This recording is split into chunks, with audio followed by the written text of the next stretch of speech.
Cuando tenía 5 años, asistí a una escuela primaria que, hasta donde podía entender, estaba enfrascada en la importancia de aprender por medio de la actividad. Era parte de un programa nuevo diseñado para posibilitar que los niños se desarrollaran a su propio ritmo. Para facilitar esto, la escuela alentaba a los profesores a que confeccionaran planes de estudio inventivos. A cada profesor se le daba la libertad de crear sus propios temas, los cuales estarían en efecto por la duración del año, y todas las lecciones de las diversas asignaturas estarían diseñadas con el espíritu de este tema.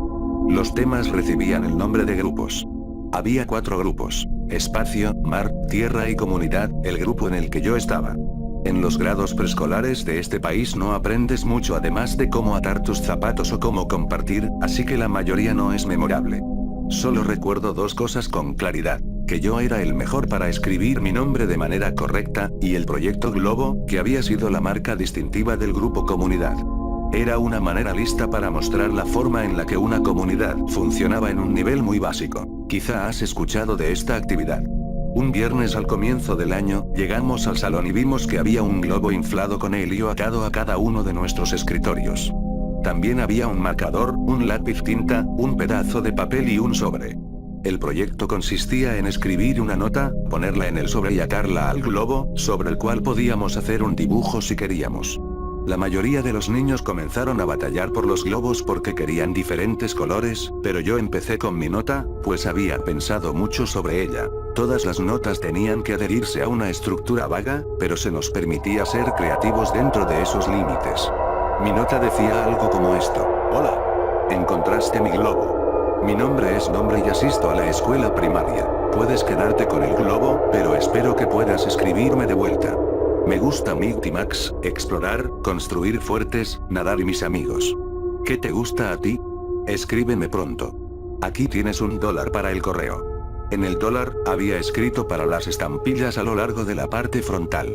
Mi mamá pensó que era innecesario, pero yo pensé que era brillante.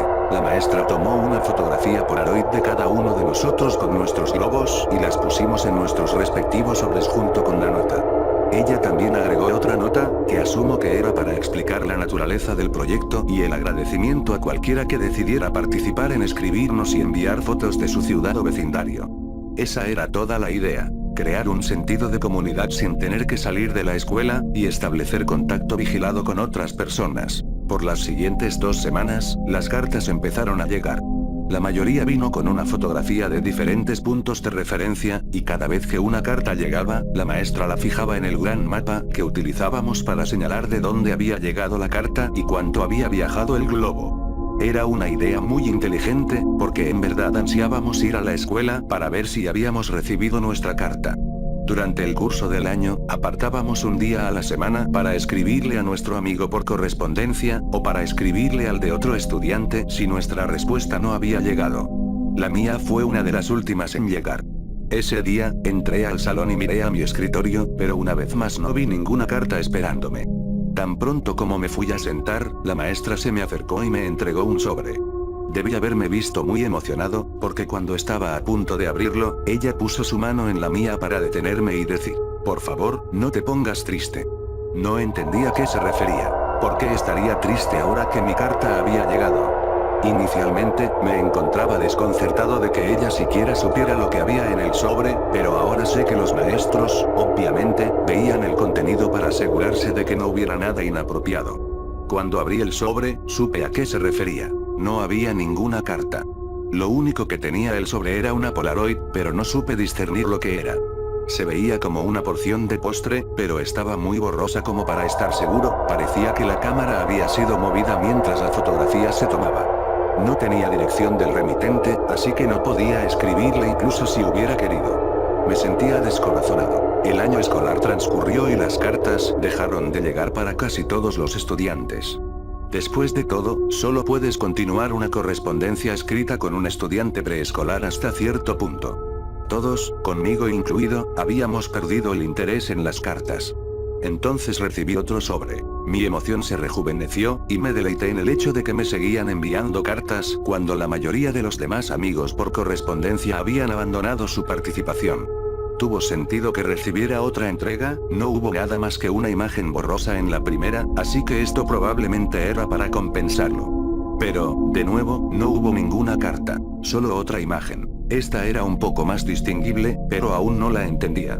El ángulo de la fotografía apuntaba hasta lo más alto, atrapando la esquina superior de un edificio, y el resto de la imagen estaba distorsionada por el fulgor del lente debido al sol. Dado que los globos no viajaron muy lejos, y dado que todos fueron lanzados el mismo día, el mapa se había abarrotado un poco.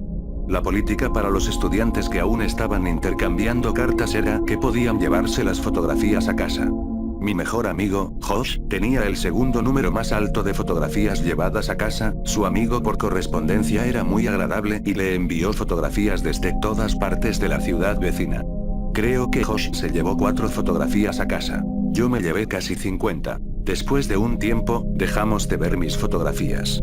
Simplemente guardaba los sobres en uno de los cajones de mi habitación, donde albergaba mi colección de rocas, cartas de béisbol, cartas de historietas, Marvel Metal, para quienes las recuerdan, y cascos de béisbol en miniatura que conseguía de la máquina expendedora en Winn-Dixie después de las prácticas de béisbol infantil. Para Navidad de ese año, mi mamá me había dado una máquina de granizados pequeña, y Josh en verdad la había codiciado, tanto que sus padres le compraron una ligeramente mejor para su cumpleaños el día antes de Año Nuevo. El verano siguiente, tuvimos la idea de que crearíamos una tienda de granizados para hacer dinero. Pensábamos que haríamos una fortuna vendiendo los granizados a $1. Josh vivía en un vecindario diferente, así que eventualmente decidimos que el mío sería mejor porque había muchas personas interesadas en sus céspedes. Los jardines en mi vecindario eran más grandes. Hicimos esto por 5 fines de semana consecutivos, hasta que mi mamá nos dijo que teníamos que parar. En la 5ª semana, Josh y yo estábamos contando nuestro dinero. Hicimos un total de $16 ese día y los dividimos equitativamente. Cuando Josh me pasó mi $5, un sentimiento de sorpresa profunda me consumió. El dólar decía para las estampillas. Josh notó mi impresión y me preguntó si había contado mal. Le relaté la historia del dólar, y él hizo un comentario sobre lo genial que era. A medida que pensaba sobre ello, estuve de acuerdo.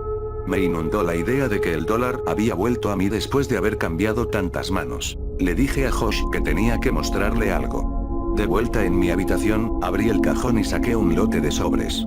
Comencé con la primera fotografía, e inspeccionamos unas 10 hasta que Josh perdió el interés y me preguntó si quería ir a jugar en la fosa, una fosa de tierra calle abajo, antes de que su mamá lo viniera a recoger, así que eso fue lo que hicimos. Tuvimos una guerra de barro por un tiempo, pero fui interrumpido muchas veces por el crujido de los arbustos a nuestro alrededor. Había mapaches y gatos callejeros que vivían ahí, pero esto estaba haciendo un poco más de ruido, e intercambiamos teorías de lo que podría ser en un intento por asustarnos mutuamente. Mi última conjetura fue que era una momia, pero al final Josh siguió insistiendo con que era un robot por los sonidos que escuchábamos. Antes de irnos, se puso un poco serio y fijó sus ojos en los míos. ¿Tú también lo escuchaste, no? Sonó como un robot. Lo escuchaste, ¿verdad? Lo había escuchado, y puesto que sonó mecánico, concordé en que probablemente era un robot. Es hasta ahora que entiendo qué fue lo que escuchamos. Cuando regresamos, la mamá de Josh nos estaba esperando junto a mi mamá en la mesa de la cocina.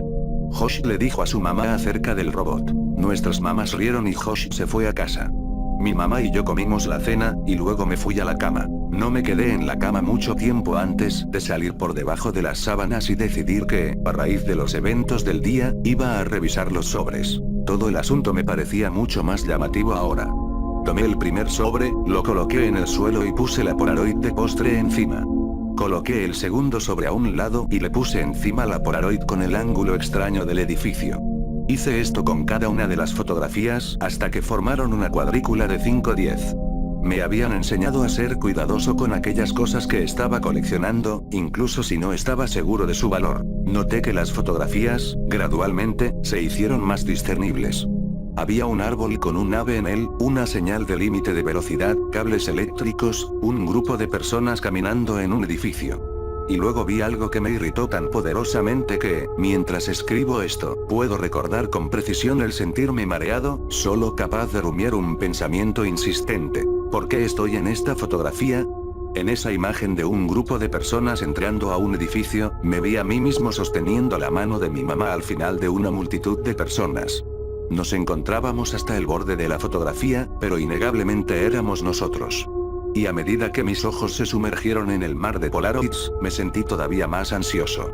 Era un sentimiento bastante raro. No era miedo, era el presentimiento de que estaba en problemas. No estoy seguro de por qué fui embestido por esa sensación, pero estaba sentado ahí luchando con la noción indiscutible de que había hecho algo malo. Y solo se intensificó cuando vi las demás fotografías. Me encontraba en todas las imágenes.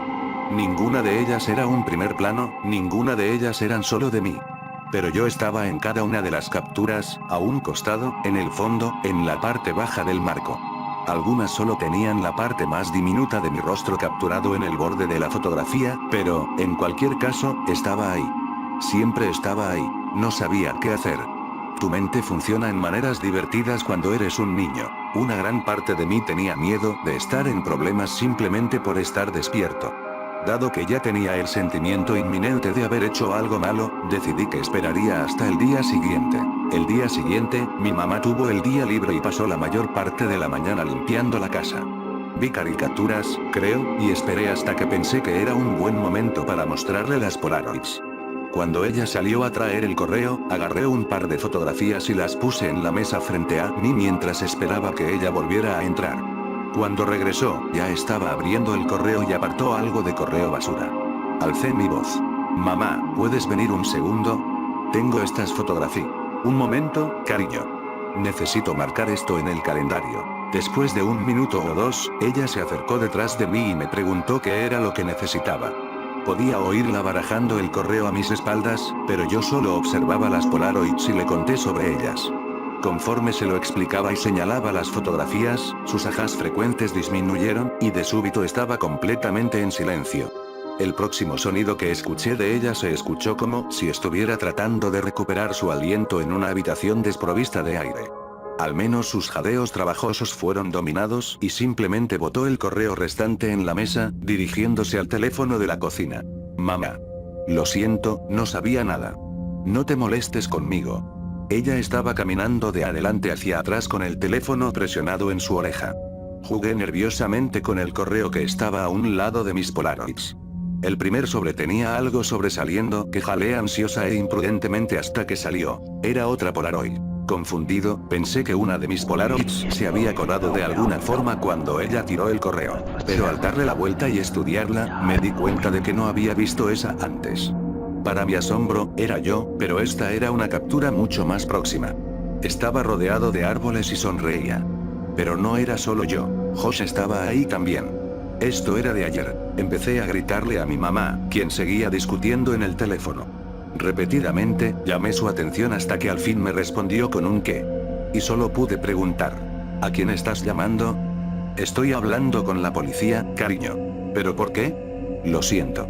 No fue mi intención. Ella me contestó con una respuesta que nunca comprendí hasta que fui forzado a revisitar estos eventos de los años más tempranos de mi vida. Agarró el sobre de la mesa y lo sostuvo a lo alto para mis ojos, pero solo pude verla a ella y observar cómo todo el color se empezaba a drenar de su rostro. Con lágrimas abultándose en sus ojos, dijo que tuvo que llamar a la policía porque el sobre no tenía ningún sello de la oficina postal.